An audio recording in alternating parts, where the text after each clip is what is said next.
പ്രാർത്ഥന എന്ന് വെച്ചാൽ എന്താണ്? ദൈവമായിട്ടുള്ള സന്തോഷം മാത്രമാണോ പ്രാർത്ഥന?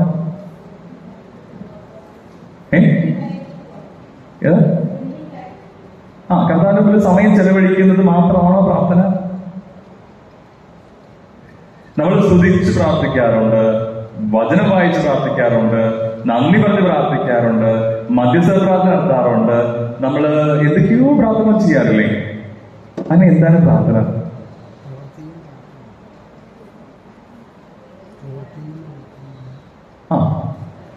ജീവിതം പ്രാർത്ഥനയാണ്. ദൈവത്തോട് സംസാരമാണ് പ്രാർത്ഥന, ദൈവത്തോട് യാചിക്കുന്നതാണ് പ്രാർത്ഥന. ഇപ്പൊ ഞാൻ പറഞ്ഞതൊക്കെ തന്നെ പ്രാർത്ഥനയാണ്. പിന്നെ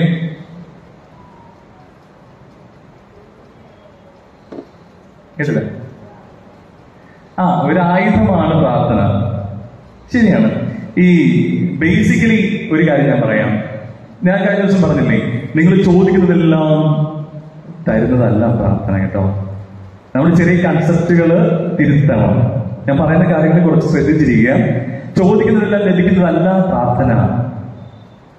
നമ്മൾ കടയിൽ പോയി ഒരു സാധനം ചോദിക്കുന്നു, കിട്ടുന്നു, അത് പ്രാർത്ഥനയാണോ? അല്ല. കാത്തിരിക്കാനുള്ള കൃപയാണ് പ്രാർത്ഥന. കാത്തിരിക്കാനുള്ള കൃപയാണ് പ്രാർത്ഥന. 1 പത്രോസ് 5:6 പറയുന്നു, കർത്താവിന്റെ ശക്തമായ കരത്തിന് കീഴിൽ താഴ്മയോടെ ഇരിക്കുക, തക്ക സമയത്ത് ദൈവം നിന്നെ ഉയർത്തിക്കൊള്ളൂ. 1 പത്രോസ് 5:6. കർത്താവിന്റെ ശക്തമായ കരത്തിന് കീഴിൽ താഴ്മയോടെ ആയിരിക്കുക, തക്ക സമയത്ത് ദൈവം നിന്നെ ഉയർത്തിക്കൊള്ളൂ. നമ്മൾ ചെയ്യേണ്ടത് എന്താണ്? കർത്താവിന്റെ കരം ശക്തമാകുന്ന ബോധ്യം ആദ്യം ഉണ്ടാകണം. ഇന്നലെയൊക്കെ നമ്മൾ പ്രാർത്ഥിച്ചതും ഇന്നലേക്ക് നമ്മൾ ഒരുങ്ങിയതും കർത്താവിന്റെ ശക്തമായ കരം, അത് ബോധ്യം നിറയാൻ വേണ്ടിയിട്ടാണ്, വിശുദ്ധിയിൽ നിറയാൻ വേണ്ടിയിട്ടാണ്. ഇനി കർത്താവിന്റെ ശക്തമായ കരത്തിന് കീഴേ താഴ്മയോടെ ആയിരിക്കുക. നീ ചെയ്യേണ്ട ഉത്തരവാദിത്തം അത്രമാത്രം. നീ ചെയ്യേണ്ട നിന്റെ റെസ്പോൺസിബിലിറ്റി അത്രമാത്രം. കർത്താവിന്റെ ശക്തമായ കരത്തിന് കീഴേ താഴ്മയോടെ, വിശുദ്ധിയോടെ, എളിമയോടെ ആയിരിക്കുക. തക്ക സമയത്ത് ദൈവം നിന്നെ ഉയർത്തും. നീ ചോദിക്കുക, നിന്റെ ആവശ്യങ്ങൾ നീ ചോദിക്കുക, നിന്റെ കൃതജ്ഞതകൾ നീ അർപ്പിക്കുക, നിന്റെ മുഴുവനും നീ കർത്താവിന് കൊടുക്കുക. നിന്റെ സഹനങ്ങളും വേദനകളും കണ്ണുനീരെ കർത്താവിന് കൊടുക്കുക. അവന്റെ ശക്തമായ കരത്തിന് കീഴിൽ തക്ക സമയത്ത് അവിടെ നിന്നെ ഉയർത്തും. ഈ തക്ക സമയം ഏതെന്നറിയാവോ?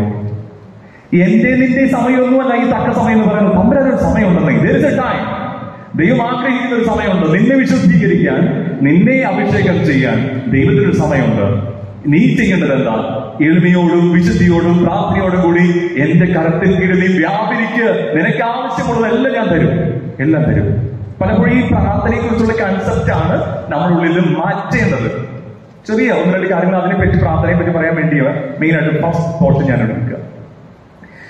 ബൈബിളിന്റെ ഒരു ബാക്ക്ഗ്രൗണ്ടിൽ ഞാൻ ബൈബിളിന്റെ ബാക്ക്ഗ്രൗണ്ടിൽ ഒരു 3 തരം പ്രാർത്ഥനയെ പറ്റി ഞാൻ പറയാം. 3 തരം പ്രാർത്ഥനയെ പറ്റി പറയാം. ശ്രദ്ധിച്ചിരിക്കുക.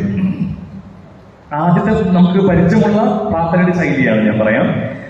ഒന്നാമത്തെ തരം എന്ന് പറഞ്ഞു കഴിഞ്ഞാല്, നമ്മൾ ഈ കുട്ടികളൊക്കെ, കുഞ്ഞു കുട്ടികളൊക്കെ ഇങ്ങനെ ചോദിക്കുമ്പോ, ഇങ്ങനെ കരഞ്ഞിട്ട് ചോദിക്കുമ്പോ, അയ്യോടാ പാവം വാങ്ങിച്ചു കൊടുക്കും.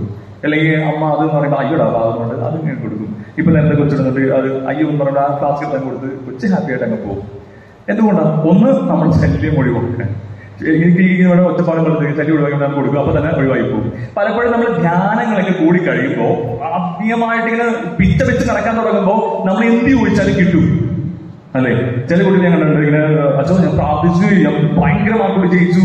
അതുകൊണ്ട് ചില കുട്ടികളൊക്കെ ധ്യാനം കൂടിന്റെ എഫക്റ്റിൽ വന്ന് പറയും, അച്ഛൻ പ്രാർത്ഥിച്ചു, നല്ല മറുപടി കിട്ടി. ചിലര് ജോലി, അച്ഛൻ ജോലിക്ക് അച്ഛൻ ഇവരെ OIT പ്രാർത്ഥിക്കാൻ പറയും. പ്രാർത്ഥിച്ചപ്പോൾ അത് കിട്ടും, കിട്ടിയിട്ട് പുറത്ത് പോകുന്നു, ജോലിക്ക് പോകുന്നു, ഭയങ്കര സന്തോഷത്തോട് പറയും, പ്രാർത്ഥിക്കുന്നു കിട്ടുന്നു, പ്രാർത്ഥിക്കുന്നു കിട്ടുന്നു. നമ്മൾ ആത്മീയയിൽ വളർന്നു തുടങ്ങുമ്പോ നമുക്ക് കിട്ടുന്നൊരു പ്രാർത്ഥനയുടെ ഒരു കൃപ ഇതാണ്.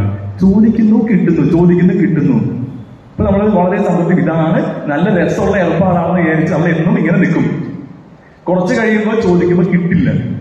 ഒന്നാമത്തെ പ്രാർത്ഥന, ചോദിക്കുമ്പോൾ അപ്പൊ തന്നെ ദൈവം തരും. ഓക്കെ, അത് ആത്മീയതയിൽ പിച്ച വെച്ച് തുടങ്ങുമ്പോൾ ദൈവം നമുക്ക് തരുന്ന ഒരു കാര്യമാണ്, ഒരു അവസ്ഥയാണ്. രണ്ടാമത്തെ, കുറച്ചും കൂടി ആത്മീയമായിട്ട് വളർന്നു കഴിയുമ്പോൾ ഒരു പ്രാർത്ഥനയുണ്ട്.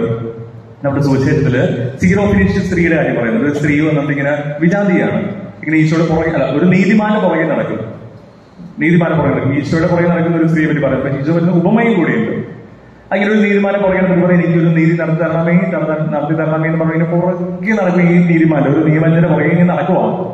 അപ്പൊ നിയമജ്ഞനാണെങ്കിൽ സമയവുമില്ല കാലവുമില്ല. നിയമജ്ഞനെ കുറെ പറയും ഇല്ല എന്ന് പറഞ്ഞ് ഒഴിവാക്കി വിടും.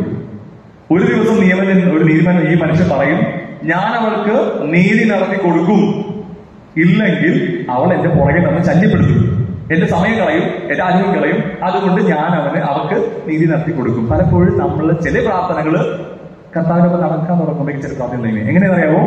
ചോദിക്കൂ, കിട്ടൂല, അപ്പൊന്നും കിട്ടൂലെന്നേ. ഒരു സമയമുണ്ട്, ചോദിച്ചുകൊണ്ടേയിരിക്കുക. അവനൊരു സമയമുണ്ട്, ദൈവം തരുന്നൊരു സമയമുണ്ട്. പ്രിയപ്പെട്ടവരെ, പലപ്പോഴും ആത്മീയതയിൽ നമ്മളിങ്ങനെ വളർന്ന് നടക്കുമ്പോൾ, വളർത്താൻ തുടങ്ങുന്ന അല്ലെങ്കിൽ വളർത്തിക്കൊണ്ടിരിക്കുന്ന സമയത്തുള്ള പ്രാർത്ഥനകളൊക്കെ ഇങ്ങനെയാണ്. ചോദിക്കുക, നിനക്ക് അർഹതപ്പെട്ട നിനക്ക് തരണമെന്ന് തമ്പുരാന് തോന്നുന്ന സമയത്ത് അവൻ തന്നിരിക്കും. നിനക്ക് അർഹതപ്പെട്ട, നീ ചോദിക്കുന്ന സമയത്തല്ല, നിനക്ക് അർഹതപ്പെട്ട സമയത്ത് അവൻ തരും. അതാണ് രണ്ടാമത്തെ തരം പ്രാർത്ഥന. ഇനി മൂന്നാമത്തെ തരം ഒരു പ്രാർത്ഥനയുണ്ട്. അതെങ്ങനെ അറിയാമോ? നിങ്ങൾ ചോദിക്കുക, തരൂല. നിങ്ങൾ ചോദിക്കുക, തരത്തില്ല. ഉദാഹരണം എവിടെന്നറിയാമോ? ഗെത്സമനിൽ ഈശോ വളരെ തീക്ഷ്ണതയോടുകൂടി പിതാവിനോട് കരഞ്ഞു പ്രാർത്ഥിക്കും. ചോരയൊക്കെ ഉയർത്തി ഇങ്ങനെ കരഞ്ഞ് പിതാവ് പ്രാർത്ഥിക്കും, പിതാവേ, കഴിയുമെങ്കിൽ ഈ പാനപാത്രം എന്നിൽ നിന്ന്, വളരെ ആലങ്കാരികമായിട്ടൊക്കെ പറയാണ്, എന്റെ കർത്താവ് ഈ കുരിശുമല എന്നോട് പറ്റണില്ല, എനിക്ക് വയ്യ, പറ്റുമെടുത്ത് മാറ്റുമോ എന്ന് ചോദിക്കുന്നു. ശ്രീ ഒരു ആലങ്കാരികമായിട്ട് ഈശോ പറയുന്നത്, കഴിയുമെങ്കിൽ പിതാവേ, ഈ പാനപാത്രം എന്നിൽ തകർന്നു പോകട്ടെ. പ്രാർത്ഥന കേട്ടോ? പിൻ ഡ്രോപ്പ് സൈലൻസ്. ആരും ഒന്നും മിണ്ടുന്നില്ല. കുറെ നേരം ഇങ്ങനെ ദൈവം നോക്കി, ഈശോ നോക്കി, ഒന്നും ഉഴിയാടിയോ? തമ്പുരാൻ പിതാവ് എന്തിനും മിണ്ടിയോ? ഒന്നും മിണ്ടുന്നില്ല. ഈശോ പെട്ടെന്ന് പ്ലേറ്റ് അങ്ങ് മറിച്ചു. എന്താ പറഞ്ഞേ? എന്നാലും കർത്താവേ, പിതാവേ, എന്റെ ഇഷ്ടമല്ല, നിന്റെ ഇഷ്ടം നിറവേറട്ടെ. ക്ലിയർ? അത്രയേ ഉള്ളൂ നമ്മുടെ പ്രാർത്ഥന. പലപ്പോഴും നമ്മുടെ പ്രാർത്ഥന ഈശോയുടെ പ്രാർത്ഥന പോലെ തന്നെയാണ്. ആദ്യത്തെ പോർഷൻ മാത്രം, സെക്കൻഡ് പോർഷൻ സീനില്ല. നമ്മുടെ ജീവിതത്തിൽ അങ്ങനെയാണ്. ആദ്യത്തെ പോർഷൻ എന്താണ്? കർത്താവെ, കഴിയുമെങ്കിൽ പാനപാത്രം അകന്ന് പോട്ടെ. മരണം വരെ തന്നെയാണ് പ്രാർത്ഥന.